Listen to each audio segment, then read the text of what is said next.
Para sa bawat Pilipino. Alam ko na buo ang galit ninyo sa akin ngayon. Nauunawaan ko rin kung bakit. Lalo na at malaki ang halagang nakataya. Pero bago kayo humusga, hayaan ninyong ipaliwanag ko ang buong katotohanan. Matagal akong hindi nagsalita dahil may direktang utos sa akin. Huwag nang bumalik ng Pilipinas at manahimik na lamang. Umalis ako noong July 19, 2025 para sa aking medical check-up. Nakaplanong bumalik pagkatapos ng SONA ni Pangulo. Pero habang papauwi na ako, tinawagan ako ni dating Speaker Martin Romualdez at sinabihan, "Stay out of the country. You will be well taken care of as instructed by the President." Noon naniniwala pa ako sa kanila, kaya't hindi ako bumalik. Tumikom ang aking bibig, sumunod ako, pero ang hindi ko alam, ang ibig pala nilang sabihin sa aalagaan ka namin ay gagamitin ako bilang panakipbutas sa kanilang kampanya laban sa korupsyon. Ginawa nila akong poster boy ng kanilang sariling kasinungalingan. Ngayon, hindi na ako mananahimik, ilalabas ko ang lahat ng katotohanan. May resibo, may ebidensya, at may pangalan. Nagsimula ito nung tumawag si Sekmina Pangandaman sa akin nung nag-umpisa ang BICAM process last year, 2024. Ang sabi niya, katatapos lang ng meeting nila ni Pangulo at may instructions na mag-insert o magpasok ng 100 billion worth of projects sa BICAM. At sinabi pa ni Sekmina, you can confirm with Yusek Adrian Bersamin dahil magkasama sila sa meeting ni Pangulong BBM noong araw na yon. Tinawagan ko po agad si Yusek Adrian Bersamin at tinanong ko kung may instruction nga ba ang Pangulo na magpasok ng 100 billion during their meeting. Ang sabi niya ay totoo nga po. Right after our conversation, tinawagan ko po si dating Speaker Martin Romualdez at nireport ko ang instructions ng Presidente to insert the 100 billion projects. At sinabi niya sa akin, what the President wants, he gets. After ng ilang araw, nag-set po ng meeting si Sekmina Pangandaman at Yusek Adrian Bersamin sa amin ni dating Speaker Martin Romualdez sa Aguado Building in front of Gate 4 ng Malacanang at nandun din po si Yusek Jojo Cadiz. During the meeting, binigay po ni Yusek Adrian Bersamin ang listahan na worth 100 billion. Tinanong ko po si Yusek Adrian kung saan galing ang listahan. Ang sagot niya, galing kay PBBM mismo at binigay niya ito mula sa brown leather bag. Nung sinabi po ni Yusek Adrian Bersamin yung brown leather bag, naalala ko noong nasa Singapore kami right after the elections of May 2022 sa Hilton Hotel, kami ni dating Speaker Martin and PBBM habang pauwi at pabalik ng Pilipinas, hinabol ng PSG ang brown leather bag at ang sabi ni PBBM, maiwan na lahat, wag lang ang brown leather bag. Kaya naniwala ako na utos talaga ito ng Pangulo.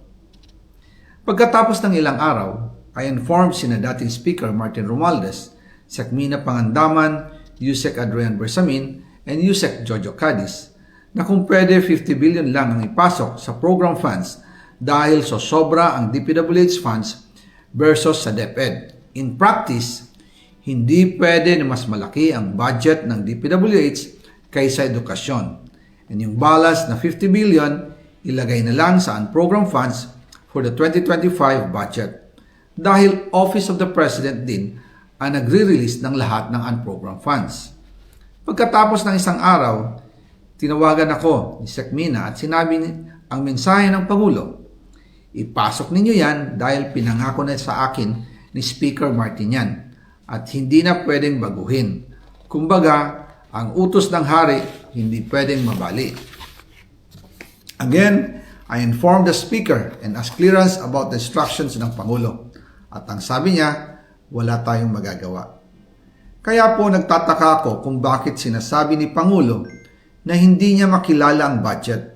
Samantalang lahat na binawas at dinagdag sa mga ahensya ng gobyerno ay humihingi ng approval sa kanya si Sekmina Pangandaman. Again, I informed the Speaker and asked clearance about the instructions ng Pangulo. At ang sabi niya, wala tayong magagawa. Kaya po nagtataka ako kung bakit sinasabi ni Pangulo na hindi niya makilala ang budget, samantalang lahat na binawas at dinagdag sa mga ahensya ng gobyerno ay humihingi ng approval sa kanya si Sekmina Pangandaman. Bago namin ginawa o tinapos ni Senator Chis Escudero during the BICAM. Sinabi pa ni Sekmina, everything is cleared with the President, basta importante, pasok ang pondo na request ng Pangulo. The following day, sinabi ni Sekmina, approve na si Presidente BBM sa lahat na binawasan na ahensya, masaya na ang Pangulo dahil naipasok ang gusto niyang 100 billion insertion. Wala pong perang napunta sa akin.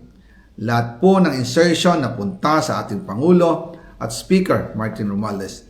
Ako lang at ang aking mga tao, sila Paul Estrada, Mark Tiksay, at ang aking mga security ang nag-deliver papunta sa bahay nila Pangulong Bongbong Marcos at Speaker Martin Romualdez sa North Forbes Park, South Forbes Park hanggang sa Malacanang. Yung mga deliveries po ay merong record ang aking mga tao. Totoo po yung sinasabi ni Orly Gutesa na nag-deliver siya sa Forbes Park. Totoo din po ang sinasabi ni Orly Gutesa na nag-deliver siya sa Malacanang nung siya ay nasa Senado. Para mapatunayan ang mga litrato na deliveries ay ilalabas ko po together with this video. After po ng approval ng budget sa General Appropriations Act of 2025, nagtanong po ako sa DPWH kung magkano ang kailangan na ibigay sa Office of the President o ang SOP na bigayan. Ang sinagot sa akin ay 25%. Ang ibig sabihin nito, 25% ng 100 billion ang SOP na kailangan ibigay kay BBM mismo. In total, 25 billion ang napunta kay Pangulong Bongbong Marcos.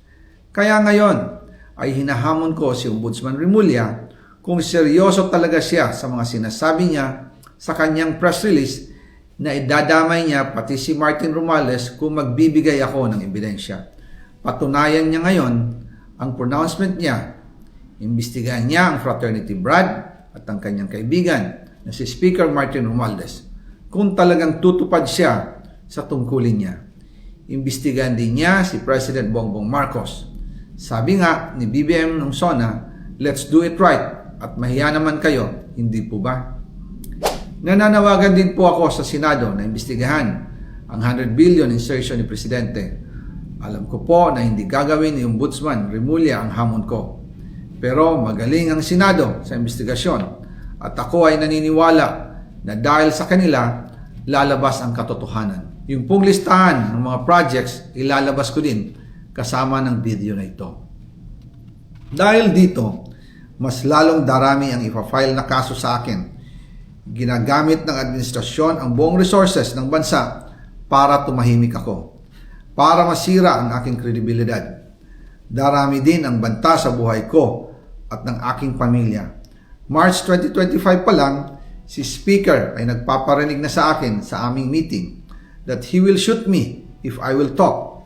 At pagkatapos niyang sabihin sa akin in a phone call na, don't come home, we will take care of you, tumawag ulit si Speaker Martin at sinabihan niya ako na pag umuwi ako will be dangerous.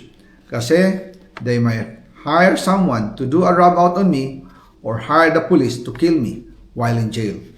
Una pa lang ito sa magusto kong ibunyag. Marami pa akong dadalhin sa liwanag. Isa na dito ay yung kay Henry Alcantara, ang DPWH boys, ang sinasabi nilang halaga sa ICI ay 21 billion. Hindi po totoo yan. Ang totoong numero ay 56 billion pesos at yung pong halaga na yan ay kay Pangulong Bongbong Marcos at Martin Romualdez na punta lahat. Ilalabas ko po ang buong detalye sa darating na mga araw. Kaunting pasensya pa po. Sana po ay hindi nila ako mapatay bago ko mailabas ang lahat. Sa inyong lahat sa Pilipinas, lalong-lalo na sa aking pamilya, taos puso akong humihingi ng paumanhin. Ginawa ko lang ang utos sa akin, pero ngayon, handa na akong harapin ang lahat. Uulitin ko po, yung pong pera, wala pong napunta sa akin. Dumaan lang po ang pera sa akin para i-deliver kay Speaker Martin Romales at Pangulong Marcos. Salamat sa inyong pag-unawa.